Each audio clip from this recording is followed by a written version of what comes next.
Salam dəyərli kanal izləyiciləri. Mən Tural müəllim. Bu günləri 8-ci sinif şagirdləri Uğur və Zeynəblə 20 aprel 9 buraxışa düşən riyaziyyat suallarının izahına baxacağıq. İlk sual, irrasional ədədlərdən hansı 3-dən kiçikdir? İlk öncə 3-dən 1-i kvadrat keçirməli. Orada olur 9-da 1. İndi bunların hamısını irrasional ədəddən azad eləməliyik. Burada eləyir 6-da 1. Yəni kvadrata yüksəldir 6-da 1. Daha necə eləyir? Burada eləyir 2-də 1. Burada eləyir 3-də 1. Burada eləyir 15-də 1. Burada eləyir 5-də 1. Bəli, indi bunlardan hansı? Kiçiyi eləyir. Kiçiyi istəyəndə isə bölü. Bəli, mərkəzi bölü. 9-da 1-dən bölü olanı tapmalıyıq. Orada cavab eləyir 15-də 1. Bəli, D variantı doğrudur. Yəni 9-da 1-dən kiçik olan 15-də 1-dir. Sürətlər eyni olanda məxrəci böyük olan kəsir daha kiçik olur. Beləliklə D variantı düzgün cavabdır. İkinci sual ədəd düzəltməklə bağlı sualdır. 1, 7, 9, 5, 3, 6 rəqəmlərini istifadə etməklə ən böyük və ən kiçik ədədin fərqini tapın. Buyur, ən böyük hansı? Ən böyükləri alacaq 9, sonra 7. Aha, D-cümlə var. 9, 7, sonra? Sonra 6, sonra 5, sonra 3, sonra da 1. Bəli, ən kiçikdən bunun əksi verir. Bəli, 1, 3, 5, 6, 7, 9. Bunları bir-birindən çıxacaqsın. Bir-birindən çıxanda bir burada yazacaq, yerini biraz az sıx yazdır deməli. Həm ədədləri düz yazdır, bunları bir-birindən çıxmaq lazımdır.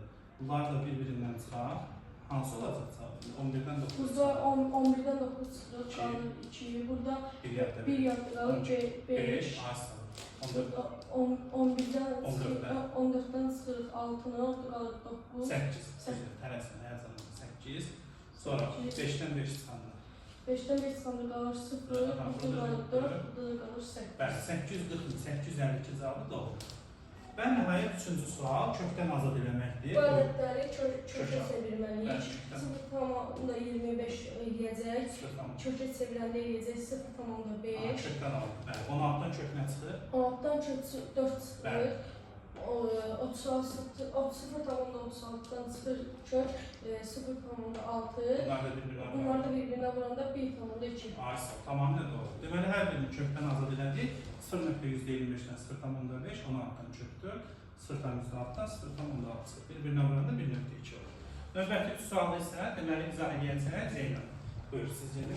İndi isə Zeynəblə növbəti 3 suala baxırıq. İlk sual daxil uzaqların cəmi 800 olan qabağı çox uzaqlı tərəflərinin sayıdır. Burada üstümüz 180 vurulsun, en çıxılsın 2 bərabərdir 1800. Yəni en çıxılsın 2 bərabərdir 10. Çünki 200-ü 180 edəcəyik. En tapmaq üçün də 10 üstə 2 gəlir. Cavab en bərabərdir 12. Keçirik ikinci suala. Radiusu 7,5 olan dairənin diametrini tapın. Radius diametrdən 2 də kiçik olduğuna görə 7,5-i vuracaq 2-yə, o da 15. Çünki diametr radiusun eşitələ böyükdür, düzdür. Növbəti müxtəsər vurmanın üstünün açılışıdır, buyur. Burada mötərizənin içərisində 10 çıxılsın 8, 10 üstə gəl 8, bölünsün 18, bu da bərabərdir. Burada 18 olduğuna görə ixtisar gedir 2, ondan da çıxanda 8-i, cavab 2. Bu da Zeynəblə olan sualların izahı. Deməli, bu kimi videolar üçün kanala abunə olmağı unutmayın. Ən 8-ci siniflər növbəti il 9 buraxılışa hazırlaşmaq üçün indidən hazırlıqlara qoşula bilərsiniz. Yəni və onlayn dərslərə qoşulmaq üçün aşağıda qeyd olan nömrəyə yaza bilərsiniz. Diqqətiniz üçün hər bizə təşəkkür edirəm. Növbəti izahda görüşək. Sağ olun.